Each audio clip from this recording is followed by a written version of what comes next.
This one is such a shame. Vikings rookie quarterback J.J. McCarthy, who has looked so good through this camp, who had appeared had a really good chance to be the Vikings' Week 1 starter, has a meniscus tear in his right knee. It will require surgery this week. Adam Schefter with more on what is ahead for the rookie QB.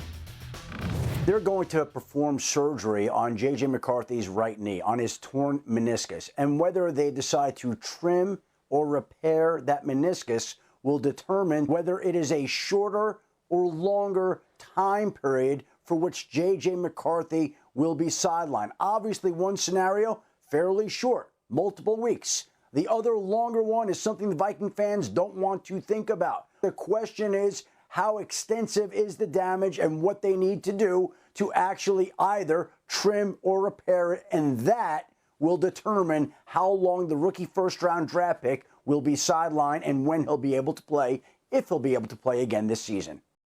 That's the important point. What he said there, that they don't want to consider is a season-ending injury or surgery. Again, before the season begins, he threw 2 touchdown passes in his preseason debut the other day. He may very well have been trending toward starting, although we've been hearing good things about Sam Darnold coming out of that camp. Kmart, can you add anything here? It's just awful. It's terrible for the rookie quarterback. Here's the reality. What the basis of what Schefter is saying is everything is up in the air. They have no idea. It's hard for the Vikings to know what comes next because you have an injury that you don't know the extent of, and you don't know the injury timeline for recovery. So you can't make any determinations. All we know for a fact now is that it's Sam Darnold's job, and we'll figure out what the issue is with JJ in a matter of days, weeks. Yeah. So, Louis, as you and I were talking this morning, you were making the point, if you're in that staff meeting, yesterday or whenever it was that they got this news, what is that moment like? It's just a gut punch. Look, I know that the prevailing talking points will be, well, it's next man up. It's Sam Darnold's time. He was a former #1 pick. He's got a great supporting cast around him. It's just, it's just business as usual. No, it's not. There's a reason why they drafted J.J. McCarthy. There's a reason why Kevin O'Connell, when we had the back together, training camp special a couple weeks ago, he was effusive in his praise of this young man. You could see his face just kind of light up over how his leadership is even more than what they even thought it was going to be. His dedication to the craft, his actually showing that he could pick up this offense and really kind of, run with the opportunity. And you saw that manifest itself in the way he played on the field. Like, he made some brilliant throws in that game, man. Yep. Some brilliant throws. You saw just how excited Justin Jefferson was on the sideline when they had him mic'd up. I mean, everybody was geeked up about this. I think he was trending towards starting Week 1. So for it to not have him now and for it to be up in the air, like you don't know when he's going to be back on the field, that's just the worst. That's just the worst kind of thing. Now, does this mean that his career is going to be thrown off track? No, it doesn't mean all that. But the short-term emotional implications are it's a freaking gut punch. It just is, and there's no other way around it. For a franchise that already had a tremendous gut punch, losing another rookie draft pick, Kyrie Jackson. This whole offseason has been so difficult for the Vikings. And JJ had provided in that little bit of time in that preseason game, they saw sparks of what could be, right? And you want to be happy for him because, okay, we know he's our future, but now you don't know when you'll have him. Mike T, when I asked you to make a Week 1 prediction last week, you told me you predicted he was going to have a huge game in the opener against the Giants and show them that they were wrong not to have taken him when they chose to pass on him and instead took Malik Neighbors. So, again, you were a GM a long time. You've lived moments like this. What do we say? Yeah, similar to Louis, it's devastating for the organization. And just to build on what Louis was saying, they loved him from a standpoint of the leadership. He would have walkthroughs every morning with the rookie skill players. That's really rare for a quarterback to show leadership from literally day one. And then we saw the tangibles against the Raiders. So what you hope, as Kmart said, is it's shorter than longer. We don't know on the medical until they actually go in there. I've been in that situation. You kind of hold your breath. And then move forward and say, hey, Sam Darnold, this is an opportunity, maybe one that we didn't expect, but now, the pen's back in your hand. What is this part of your career going to look like? Go write an unexpected great story in 2024, and whenever J.J. McCarthy's ready, now you have more depth at that position. Yeah, stranger things have happened than Sam Darnold playing really well for this team, so we'll see what it is there. One other sidebar of this, obviously, the injury news is terrible news, and that's a period, a new paragraph. There's also the question of how does this impact Justin Jefferson, because you may have your fantasy draft coming up today, tomorrow, this week, sometime very soon. What impact does this have on one of the most productive receivers in NFL history? Well, I texted Field Yates this morning. I did a little reporting for us here at Kmart. Love it. And so I asked Yates, what impact does this have? And he wrote back to me, less than you might think. Jefferson came back from the injury last year after Cousins got hurt. He's been down the path of questionable QB play. In the last 4 games of last season, he had at least 10 targets in all of them, had 2 finishes, at least the 7th best receiver, had 36 points in Week 18. Short version, he writes to me, he's too talented, the offense is too pass-heavy and centered around him, and Sam Darnold is too average enough for him to fall far in fantasy value. He's still my wide receiver 5 overall. So that's out the fantasy impact of this from our fantasy expert. Well, I think the only silver lining, if you can even call it that, which I can't, is that there's a reason to your point that JJ's on the roster, but there was a reason that they went out and signed Sam Darnold for 1 year, I think it was $10 million anyway, right? They signed him.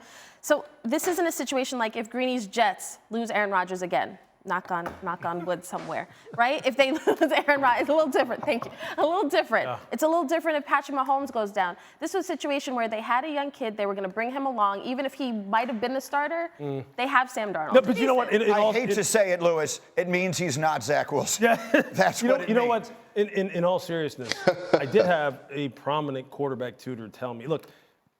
And I think we all know how talented the young man is. But we know it's just not about talent and arm strength and, release quickness and all that. But, again, this is another situation where I've been saying since the draft and even before the draft, and we talked about this, that Minnesota, because of their offensive line, running game, Kevin O'Connell, Josh McCown, the wide receivers, the tight end, this is the best situation for for any quarterback. Yep. So Sam has as good a situation here as he's ever had in his career. Let's root for him, and we'll see what ends up happening. But again, the top story there, J.J. McCarthy down. We don't know yet how long it's going to be. Now, let's run the hurry up. We got wide receiver stuff going on in a bunch of different places. Kmart, I need your help. Jamar Chase yesterday was not present at the Bengals practice as he waits a contract extension possibility. He's been holding in. He hasn't been practicing. But what was unique yesterday was we didn't even see him. What do we know about this situation? Rini, you just said it perfectly. This is new. Please keep watching this situation because Jamar Chase is one of the wide receivers, one of the best in the NFL, but getting paid nowhere near what Greeny's making. You know what I'm saying? So this guy wants his money. But here's a situation where are the Bengals going to go out and give him that? If he decides, hey, I'm not stepping on the field week 1, that's why as much as we're paying attention to CeeDee Lamb, please pay attention to Jamar Chase. Okay, so let me point out for everyone who's not aware where he is in this. He's through 3 seasons of his career. CeeDee Lamb, Justin Jefferson, that group, they're through 4 seasons. So that's usually when these deals get redone, they're going into that 5th-year option that the first-round picks always have. Jamar Chase is still a year away from that. He's in the same year that Micah Parsons is, if you will. Yep. Here's the reason that I think it's a win-win for both sides that they should redo his deal, give him a new deal right now.